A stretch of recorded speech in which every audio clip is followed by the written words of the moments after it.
এই যে ৰাতিপুৱা সময়খিনি ইমানেই খৰখেদা হয় নহয়, ক'ৰবালৈ যাম বুলি যেতিয়া লোৱা হয় বা যাব লগা থাকে তেতিয়া বেছিকৈ খৰখেদা। নমস্কাৰ, মই পিংকি আৰু আপোনালোক সকলোকে স্বাগতম জনাইছোঁ মোৰ পেজ আৰু ইউটিউব চেনেলৰ অন্য এটি ভিডিঅ'লৈ। আশা কৰোঁ আপোনালোক সকলো ভালে আছে আৰু মোৰো বৰ্তমান ভালেই, যদিও ভাল বুলি কৈছোঁ কিন্তু গাটো বৰ এটা ঠিক নাই।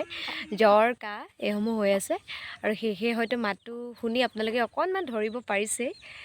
আৰু আজিৰ ভিডিঅ'টি আৰম্ভ কৰি দিছোঁ ৰাতিপুৱাৰ পৰাই। এয়া মই ৰ'দ লৈ আছোঁ, ৰ'দ ইতিমধ্যে ওলালে। আৰু আজিৰ দিনটোত আপোনালোকক কি পাৰোঁ কি নোৱাৰোঁ সকলোখিনি দেখাবলৈ চেষ্টা কৰিম। সদায় দৰে এই ভিডিঅ'টোতে আপোনালোকক কিবা এটা বিশেষ শ্বেয়াৰ কৰিবলৈ চেষ্টা কৰিম। আশা কৰোঁ ভিডিঅ'টি আপোনালোকে শেষলৈকে চাব। আৰু এফালে খাবলৈ লৈছোঁ কেঁচা বুট, তাৰ পৰা মায়ে আকৌ ডিম এটাও বইল কৰি দিলে, তাকো খাই লওঁ। আৰু এইকেইদিন মই ৰাতিপুৱা চাহকাপ স্কিপ কৰিছোঁ, তাৰ সলনি বাকী বেলেগ কিবাকিবি খাবলৈ ট্ৰাই কৰিছোঁ। আৰু এইফালে বনাই আছোঁ আমলৈ টোপ, তাৰ লগতে আজি ৰাতিপুৱা থালিখন এয়া আছিল জিলিমিলি শাকৰ দালি, তাৰ লগতে আমলৈ টোপ আৰু এইফালে আচাৰ।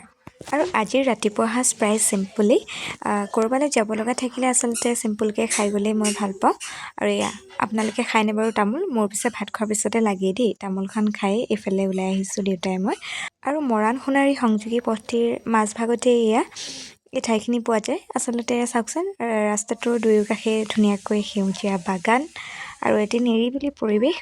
আৰু এই ঠাইখিনি যেতিয়াই পাৰ হৈ যাওঁ আচলতে মনটো কিবা এটা ভাল লাগে। আৰু মই ভিডিঅ' নকৰি নোৱাৰিলোঁ। আৰু এইফালে একদম ধুনীয়াকৈ বতাহ মাৰি আছে, তাৰ লগতে এইফালে আমি দুটা আহি আছোঁ, পাপা আৰু মই। আৰু এই সুন্দৰ পৰিৱেশটো আপোনালোকৰ মাজত এনেধৰণে মই ভিডিঅ'ৰ জৰিয়তে সাঁচি ৰাখিলোঁ। আৰু এইফালে মই টাউন পালোহি, আহি পাই মই চিধা বাছতে উঠি ল'লোঁ।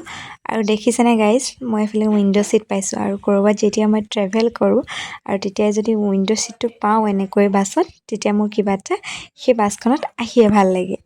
একদম ধুনীয়া টাইমত পাইছোঁহি।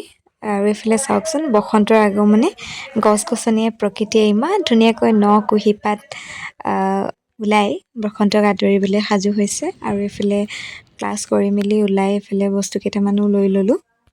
আৰু এইকেইদিন যে গৰমৰ প্ৰকোপটো ইমানেই বৃদ্ধি পাইছে, আপোনালোকৰ ফালে গৰম কেনেকুৱা জনাবচোন কমেণ্ট কৰি।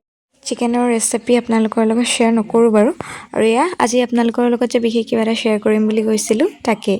আৰু এয়া দেখিছেনে ভিটামিন ই কেপচুল, আৰু এয়া লৈ লৈছোঁ নাৰিকল তেল। আৰু দুয়োবিধ বস্তুকে আপুনি এটি পাত্ৰত উলিয়াই ল'ব আৰু ধুনীয়াকৈ মিক্স কৰি আপুনি লগাব।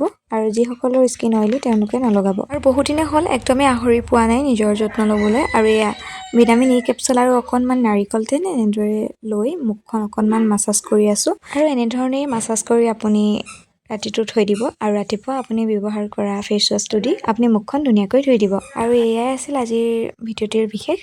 আশা কৰোঁ ভিডিঅ'টি চাই ভাল পালে।